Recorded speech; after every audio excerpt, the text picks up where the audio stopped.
understood about him, the more I loved him. When I got more sophisticated in my understanding of things. So, yeah. But I'm a personality guy, so I don't care who you are. If you're a just, fair person, I'm always going to be on your side. Okay. When we were younger, did any of us? Well, did you guys look to? Did you look to role models who were biracial? Did you ever feel like you needed that?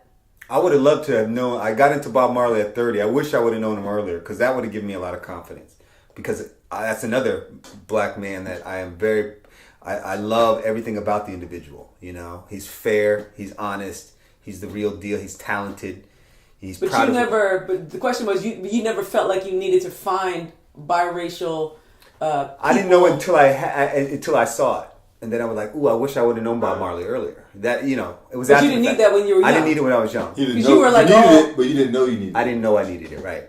So you were. But then again, my first one was Bruce Lee, who was a real role model, and he was minority. To me, minority is minority. His minority he was white. Chinese and white, right? Well, he was perceived as Chinese. Oh no, he was Chinese. He was a quarter white. Right. He was a quarter white, but he married a white woman. But he looked like he was Chinese, and he was, he wasn't white, So I never thought about biracial. I would have liked to have had a black role model, but I don't even remember when I got one until maybe like high school and I started reading like Malcolm X or something. Yeah, it's probably Malcolm X and Muhammad Ali with my first two real black. Yeah, but growing up, it was never like, I need a biracial one. It's just like, just give me a black, just give me a brown skinned role model, Wow. It wasn't really, I wasn't like constantly thinking that, but yeah. I was definitely looking for that unconsciously, I don't know why I felt like I needed it. You needed specifically a biracial one. I was looking for, people who, because I always noticed them when I saw them, like in school, when it became an issue. Because when it became an issue for me that I didn't quite fit in, I saw those biracial people and like girls, and I was always intrigued with them, and I was naturally gravitated towards them. But then a lot of them were just like, were fitting into one area, like that I didn't feel like, to the skater or the whatever groups. And I just remember thinking like, I would just love to have a role model, and it didn't come till. I found out, Jennifer Beals from Flashdance. She was the first one. But I don't think she, it might have been brought up that she was, black and white, but it wasn't like she was really talking about it. But it was definitely nice to look at her and see her in the role of Flashdance and see there's a biracial woman. And it was nice, but she never talked about it. And really, I don't... Because she's trying to pass. Because she's definitely one who could pass.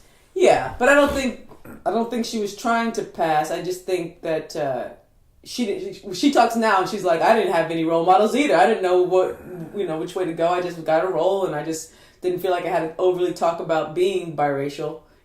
I think she had the same thing, because I think certain biracial people, like when you can pass or you're not getting that kind of pressure, but you're aware that it exists somehow. Yeah, you still want to be someone. Well, it works. I just want the least amount of resistance. I'll go where it is. Whereas, even though I did do that, I didn't know that I was wanting to develop who I am today, which is I see beyond it. I always have, even as a little kid. So I want to understand, how to continue that process, because I don't believe there is any place I have to define that I am. I hated being defined. I'm discovering who I am. Give me a break don't make me define it. I'm not ready to define it yet. Mm-hmm. That's what I was really saying. I just didn't understand it. I couldn't verbalize that. So everybody's always trying to make me define, pull me in these places, and I didn't believe that, and I fought that, and I still fight that. Yeah. So that was there before I even knew that I was, that person. Now I know to step into it and be that person, because that's who I am, But go ahead. It's so funny. It's like, because Micah didn't have to. I don't feel like you ever dealt with that, but we dealt with it so quickly. By 12, we had to deal with that in San Francisco, and then it definitely happened because we were in a big city, a small city, but still a city nonetheless, where everyone was in groups, and it's very racially divided, but accepting, culturally. But just having to deal with that, I think that's why we both said we're not gonna. We're just. Something in us both said we're not going to define ourselves. I decided just to be alone. You just did your thing, but we both just decided to not define ourselves. And it's just so funny how we both had to deal with that at a young age. How do you feel right now? Like, not how you define yourself, just, well, kind of, but do you feel black, or do you feel white, or do you feel biracial? What do you feel like right now? I just feel of everything. I feel like I allow myself to be everything that I have been experienced by. And, you know, I definitely don't define myself in any one way. And so it's still a very ambiguous place to be, but I don't think so. I just feel like most people want, you know, like I still ask myself, what is black? What is white? And I can't define those terms. So why should I don't feel like I should define those terms within myself. So it's just a very open place to be, and I just accept what is black? I mean, exactly. Black, to me, it's not that hard to define. Like, but what is it? Tell me. It's almost like just a certain level of skin tone that we don't have. Like, after a certain level, you're black, right? You're just black. Just no two ways about it. You can be like, oh, that's a black guy. No one's gonna be confused. No one's gonna ask him, what are you? A white guy person, they just have white features. They don't have curly hair, or maybe they do have curly hair even. You know, it doesn't really matter these days. Some white people, and they're white. But us, we're in that in between where. So you just define it racially. You just define it by color. That's to you in your mind. Yeah, black. Yeah, No, it's not even about culture when it comes just to black and white. I mean, those are colors. You know what I mean? Yeah. But I never have felt comfortable saying black or. Definitely not saying white. It's funny because there's you might not feel comfortable. We can still identify as black, but ain't no biracial person gonna publicly identify as white. That's still like a no. You know. Oh, I've seen it, but you have kind of. That's radical, a rare. That's yes. a rare. Well, it's not as rare rare as you bird. think. Really? I've definitely seen biracial people who want to be that, and even seeing online, like just going through all these biracial different people. Some really want to be white, and they even voice it. They want to, they say I feel comfortable, but then they're not going any deeper than that. See, like, why do you feel comfortable? You grew up with white people. Your parents, your people were white, and then you hung out with those people. But okay, so you're saying I just want to be comfortable. I'm not necessarily here to be comfortable. I just want to understand what I'm involved in, and that's my whole thing. Now that I understand what has happened to all of us, and creating standards. And skin tones and all that stuff is not what a seer is all about. We see people directly. So it's never going to be about that. Either you're born that way or not. And I had to understand that I was always that way from day one. And now I have to go back and say, oh, these are all the things that people are wrestling in their minds and struggling with. And now I understand where all that shit comes from. You create standards. You create a lot of problems with weaker people who can't get over that stuff. I don't even want to say weaker people. Yeah. Let's just say... what's a good word? Not weaker, but just less informed. Yeah. Less informed about what's going on. There is something to be understood of what's going on, and if you choose to go into it, please go into it because it's worth it. You'll transcend this stuff. It comes from somewhere. So what do you want to get to? Like you asked me the question. How do you identify? How do you what do you? I don't know. There's something I'm not sure what because it's funny. So say a friend of yours is like, oh, Nicole. I'm like, oh no, who's Nicole? She's she's black and she works at blah blah blah. Does that offend you or at all or no? No, not at all. What if they said she's biracial? Would you appreciate that if she's like, oh, she's biracial as opposed to she's black? Well, that means you talk to me and you kind of have you understand where I'm coming from. That I don't define myself as just black. So you would appreciate that. Yeah, you're paying attention to what I've said in my life and how I define myself. Because when somebody asks me, what is your background? I just give them the facts. My father's black, my mom's white, I identify as, I'm biracial. And that's it. Okay. That's where I keep it. If you want to know more about me, we're just going to have a conversation. What if someone calls you white? Me. Well, nobody's ever done that. But... That's almost like an insult. I would take it as an insult. I wouldn't. Isn't that weird? I would like to see where the source of it's coming from and what their intentions are, but I wouldn't be offended. That sounds like an agenda. Yeah, well, for me, it'd be like you sound white or you've seen white or whatever. That's okay. I mean, whatever people, that's their opinion. I mean, I can't get caught up in opinions and all that. It's so because I gotta trust those individuals. They don't have an agenda. If they're objective, then I can trust your opinion. But if you have a hurt, a past pain, and or something, and then it's corrupted your outlook, to make statements like that. It's coming from somewhere. I don't think anybody can call me white. I don't think brown. I'm too damn brown to be considered even an inkling white. No, I never been called white, but not really, but like as an insult. I don't even think too, like listening to how we speak. It'd be interesting. Hopefully, people will comment on how we speak, because I think there's a perfect balance. I mean, we can. Do we sound white? Tell us, viewers. Do we sound white? If we sound white, biracial, or can you hear anything up in there? I think it's pretty balanced. I think we got a little something, but there is a well-spokenness to how we speak.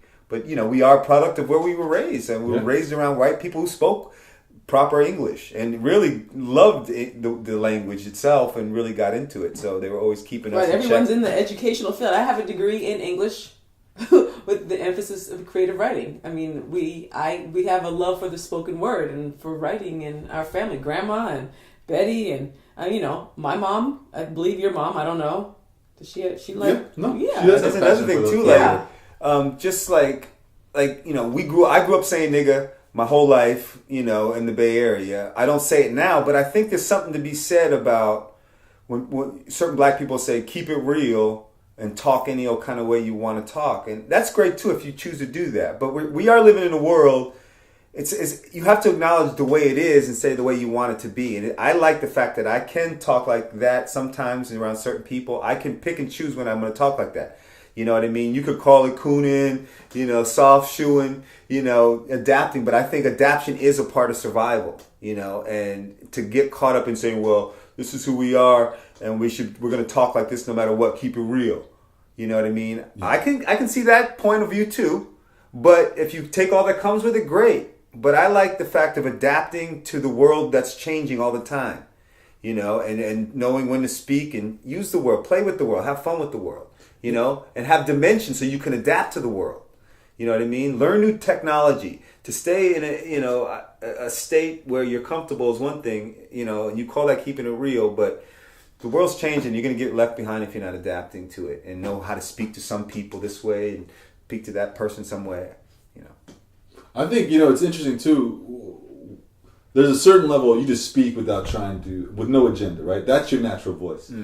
But then anytime you try to change your natural voice for any reason, it's just not going to help. So if you are biracial growing up and you don't fit in because of the way you talk, don't even try to change the way you talk. It's the worst, and everybody knows. Everybody feel it, But, professional actor can get away with it. But isn't it ever interesting when you're seeing like an English actor in an interview who you saw in a movie speaking perfect American English? Yeah. And then you see him in the interview and they're speaking with that other English, and it's like, it's just interesting that, it's obviously so much more comfortable for them just to speak like that. Even though they can actually get away with speaking perfect English, it's still, extra energy. It's inefficient, it's more natural and healthy just to speak out of, because, you can feel it, people doing that, Yeah. Especially like even like Eminem, who's rapping, you don't feel it. But when you hear him in interviews back in the day, it was almost like he was definitely trying to say it sound black. Not in his music, I don't really hear it that much. I feel like he does his own thing, but like in interviews, you'd be like, uncomfortable when you're hearing somebody try to sound a certain way.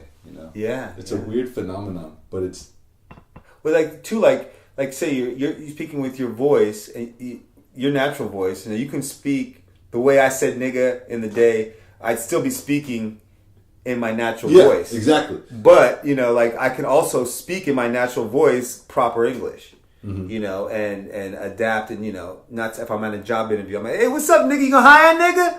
I can't say that. It'd be nice to be able to say that, but you can't say that. You have to acknowledge the way the world. Not if you want to play the game, but if you want to be a true rebel for real. If you want to be a rebel for real. And that's what I'm saying. That's why I'm not going to try to judge. Come on, nigga. You know I want to speak.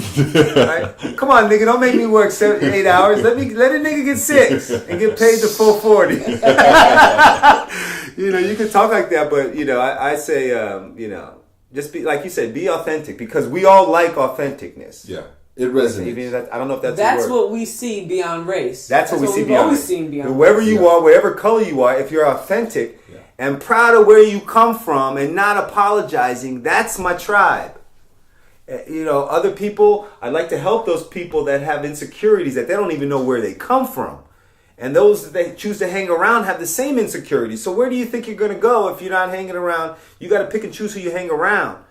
So then you can be, confident where you come from. Find a way to be confident from where you come from. That's very sexy. I didn't even know how sexy that is, but it's amazing how many people don't come from that. But where are we at on time? Can we talk about that? First of all, don't ever bring up time in a podcast. Damn. And it's an hour and 9. Damn, that was an easy hour. So do we want to wrap it up? Do we want to keep going? Or what's our... Well, options are sometimes you have a 3-hour podcast and you can break it up into 1 or 2. I say we don't burn out and try to do too much and maybe wrap it up pretty soon. Mm-hmm. But it's always like a comfortable, there's always like a feel like when things should wrap up. And yeah. I feel like we could do the 3-hour, or we could kind of wrap up soon. I think. Well, I wasn't sure what our boundaries were, so I felt like it was bothering me because it was. We kept looking at the clock. Well, I just want to keep track. Keeping track of everything, but yeah, it's definitely our choice. Yeah. That's the freedom of the podcast. Well, so this is. Let's take it back. Let's always try to come back to growing up biracial. Is there anything else we want to go into? Let's. Well, there's so much that it's like you might as well not even try to tackle everything. Right. So now we have like a framework, and we could take specific, areas of growing up, and because I think we brought up a lot of issues that we didn't even really know were out there. Like I didn't know a lot about. It's just the whole thing with the fashion and certain things about growing up, in San Francisco. That's a whole other issue. But that's the other thing. I wish I'd had more fashion sense. I had I had poor, pay less.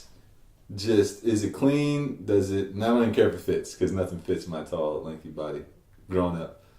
But that's the thing, black, there's just a lot of little mini challenges that now that we're examining it, you see growing up with a white hippie mom and then not having any fashion sense from her, it made socializing more challenging.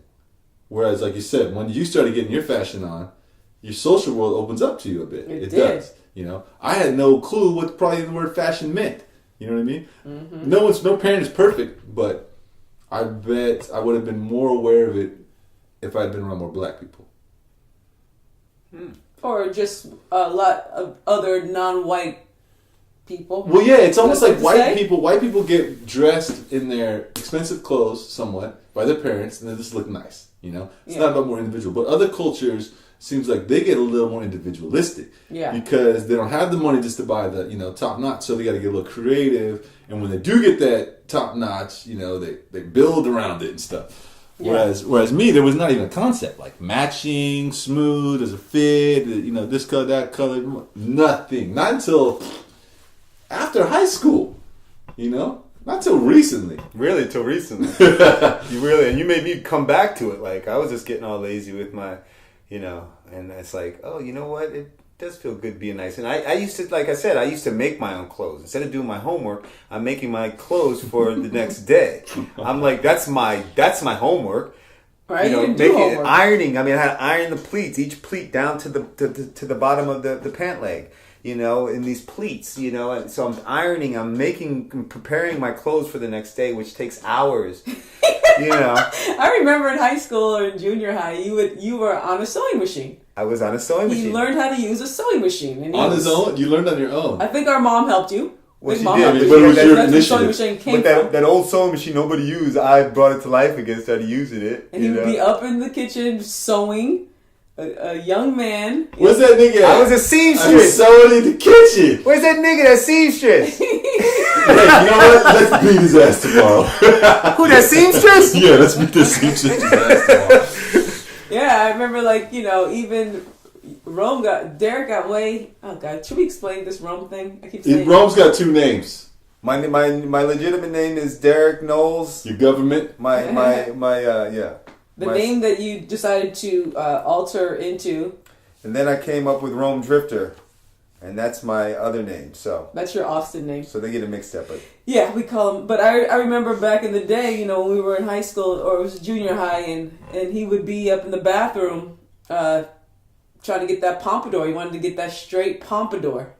and he would have his curl brush, and he would curl it out and be in the bathroom for a good 45 minutes before we had to go to school, and he would trip the fuses, and all the lights would go off in the house, and he'd be up in there sweating. He'd have a fan up in there, and it was amazing. So he would get his clothes right, have it all prepared the day before and all pleated out, and then he would go in the bathroom and get this pompadour, and it would take a long time. Mom and I couldn't even get in the bathroom. We couldn't even get in the bathroom. I know. We had to start I remember having just to start doing my stuff in my room in front of my vanity. And then you would present yourself to the world with this outfit and this That's person. fascinating. You know what I love? You know what I love about myself now that I'm older? It's like I look at myself and I just didn't care about the things I was supposed to do. You didn't. I did exactly what the fuck I wanted to do. If it gave me enjoyment or whatever good or bad, I was focused on it 100%. You know what I mean? I gave to it. I gave myself to it. You did. know? And then when it was done, I was on to something else, really. And then I gave to it, And it wasn't, nobody could make me do what I didn't want to do. That was just always the fuck there, like hardcore. You can't be taught that. That's stuff. our lineage. I think that's our lineage. That's what I'm saying. We just knew who we are. We just had to go through the world. Everybody was trying to dump this stuff on us, but I think when you're that person, even though you struggle with it, you get duped for a while. You struggle with it, but then you overcome it. You're like, this is silly. Yeah.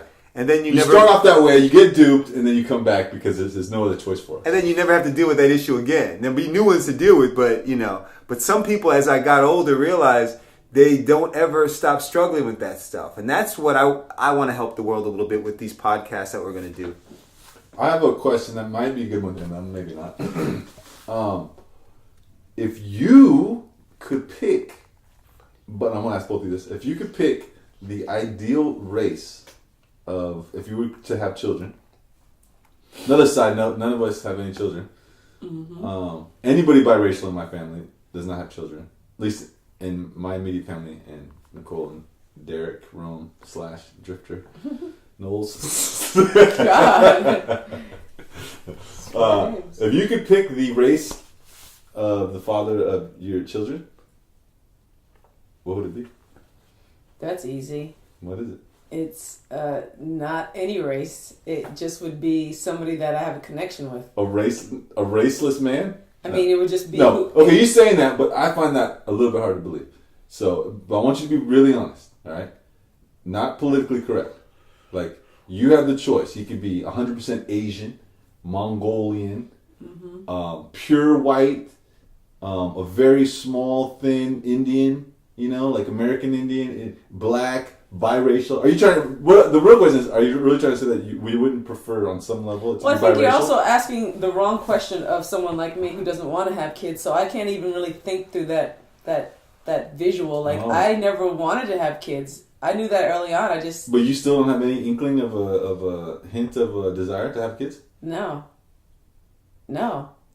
I just don't. You can't imagine what it was. No, so it's hard. Like, I remember your Destiny was like, I remember the first biracial show we did back in like 2000. She said, I wanted to have a kid with someone who looked like me. I wanted my kids to look like me. Yeah. That was something that shocked me. Like, especially growing up with us, we're biracial. And I'm like, dang, you want your kids to look like you, like your mom didn't even give a damn that her kids didn't look like her, and neither did my mom. So what is it about you that you want your kids? Were you so disrupted by this biracial thing on some level? Like, because that was the topic. And she said, I want my kids to look like me. And she's white. She wants her kids to be white. Mm-hmm. I kind of got a little offended by it. Not really, because we had to be honest with it. We did mess with Destiny in a certain way that because she was white. I remember even doing it myself. Yeah. Especially when we played the board games and stuff, It was just like, because she was one time we got angry with her, we just white way got about her back to her whiteness. We called her whiteness, but it wasn't. It was just she was beating us. She was beating us. She was white. Because she was white and smart. We were brown and dumb. Right. Wait, Rome, what about you? I personally, like I said, I even want to go into this future topic of top preferences and your real natural preferences. And I didn't know, just to give you a brief synopsis, I've always been attracted to brown and black women, but I mean, I always thought black women honestly, I was thinking about this the other night. Like, they were just black queens. I didn't even feel like I was good enough for them. Dark black women? I mean, just black, fine, beautiful women. The whole range of black women. Yeah, all the range, brown, all the browns. Just like you said, there's Every this shade distinct brown. Yeah. But not biracial. Yeah, but I couldn't connect with them. I was coming from different places, so I could never connect with them. And either they were pro-black women who liked their black males, you know, and they were going to stick by their male, or they liked me for being light, and I didn't like that either. You know. Mm-hmm. So, and I felt there was just something I couldn't connect with. And plus, at the time, the you know, TV and all that stuff was influencing what bodies I liked, you know, but I always liked the big booties and the you know, just black women's voluptuous bodies. But that was an embarrassing thing to have. You know, TV was kind of influencing and giving me this false preference of these little bubble butts and all that stuff. Even though I like those too, mind you, I still like that if I was to choose. But either way, I want a conscious black woman. That's what I not biracial, black. Not black, yes. I want to go darker. You want her darker than you. I want her darker than me. Okay. I don't know why, but I just do. Interesting. I like it. But then again, you're open. Obviously, it's not like it's still personality and who's comfortable. I just realized I went out with a lot of white women because their self-esteem was better and they could approach me and make me feel comfortable and didn't challenge me in certain ways, you know, that a black woman did. But then now I understand it's the insecurities and all the stuff that they deal with. And that turned me off, but I still liked them and preferred them. And still do. Micah? And then if God was like, look, Nicole, you are having children and you got to pick the race. So pick it right now. Wow. Then I guess if I had to, I would probably just say someone biracial. There it is. I mean, if I had to, then I would just stick with me. I mean, I don't know. Because that's like, just even playing field, just being, because I don't, that makes me not have to pick. Because I really feel the same way. I just feel... Well, I feel the same way. I mean, I love them all. I love every race. Exactly. It's about so much more than your race. But race is oddly important.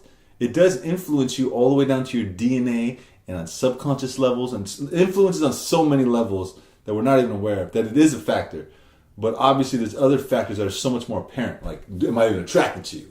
Are we, you know, have the same spiritual interest and things like that? Mm-hmm. But when you get all the way down, if you're really being accurate, you know, for me, it's the same way.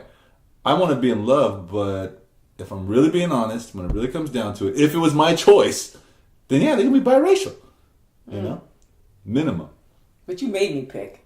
I made you pick, but I knew that was the answer. It's only because it's just, there's no choice. There was a choice. You could pick any race. Bro, pick black. And I want to say something. There was a moment in time when I had a white girlfriend and I moved to Florida. And it was the first time that I saw distinct... They had these little stores where you could pull your car up into them and you didn't have to get out of your car and go into the store. And they'd have... The first time I've ever saw like Black Tail magazine, black women magazines being paraded so, you know, prolifically. It's usually Hustler, Playboy, at, you know, where I grew up. And then when I first saw that, I couldn't believe how happy I got. And, you know, being in your car, you can say, "Give me Black Tail, hurry up." You know, and you get it. But then I was able to see black naked women really for the first time, because that was before internet and all that stuff. You know, so I was actually seeing more black naked women. And that was there. It just started waking that whole thing up. That was the first time I was like, oh, this is hot. And of course, you masturbate to it. The picture. All right, that's another. Well, I'm just saying. I got to be honest, because women want to, you know, I remember like in that show. There's a show called Matchmaker, and she always asks people, "What do you masturbate to?" Let's get to the point, because whatever you masturbate, if you're gay, you're this, you're that, you know, whatever you like, that's what it is. And so if I'm going to matchmake for you, what do you masturbate to?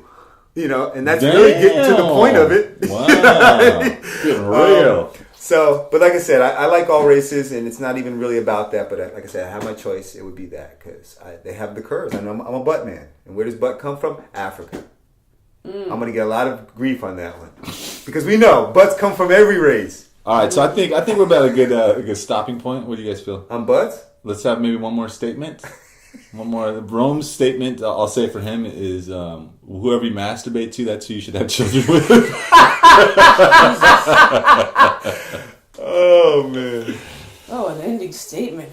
You go first. All right, mine was just a thought that I had earlier that you said something that sparked it, and I thought it was cool, and I want to bring it up, even though it's somewhat off topic, but it's relatable. It's that it's very important to go into this to get uncomfortable. Like you said, we stay comfortable a lot, but if you're on your deathbed and you're looking back at your life, I bet you're not going to go, "Oh, thank God I was so comfortable all those years." That's not what you're going to be happy about. Like, I was so comfortable this life. That's not what will make you smile in your deathbed. It's how comfortable you were. Amen.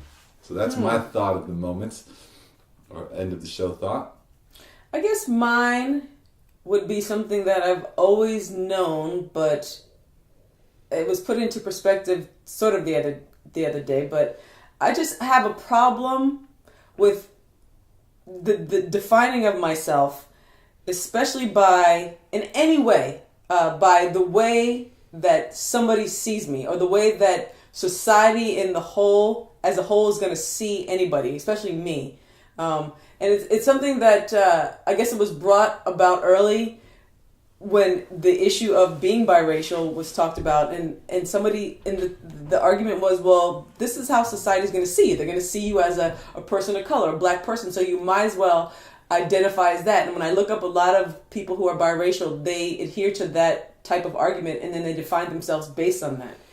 And it bothers me so as a woman, also as a woman of color, or as a biracial person who's black and white, or just in any way. I just would never understand why anybody would take that argument and place it on themselves in any logical way. Why would you ever define yourself by how someone's going to see you? So why is it somehow okay for us to do that, or we have to do that, as black and white people? If I'm a woman and I'm wearing